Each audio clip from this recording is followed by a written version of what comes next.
鸡蛋番茄换个花样，就能变成网红餐厅的热门选手哦。今天教大家做一道时下大热的早午餐——北非蛋，以及它的升级版北非蛋薄饼，颜值超高，简单易学。今天要做欧包版和薄饼版2个版本。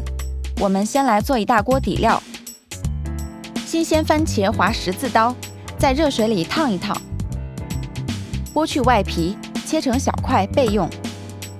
红黄2色彩椒切成小粒，洋葱切丁，蒜切末，白蘑菇切片。接下来炒制底料，锅子烧热放油，加入蒜末、洋葱丁炒香，放入蘑菇片、彩椒粒，继续翻炒。蔬菜断生后，加入番茄块，炒至番茄变软，加盐、黑胡椒以及北非蛋的灵魂红椒粉、孜然粉调味。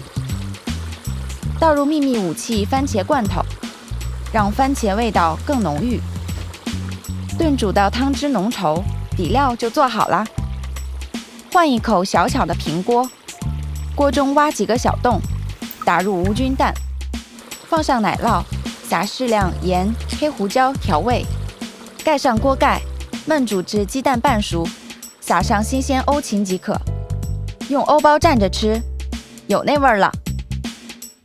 接下来是北非蛋薄饼，锅中倒入1层薄油，放入1张全麦饼，折起4角，做成小盒子形状，填入炒好的底料，中心挖1个小洞，打入无菌蛋，加盐、黑胡椒调味，放上奶酪，锅里加少量的水，盖上盖子焖煮至鸡蛋半熟，出锅。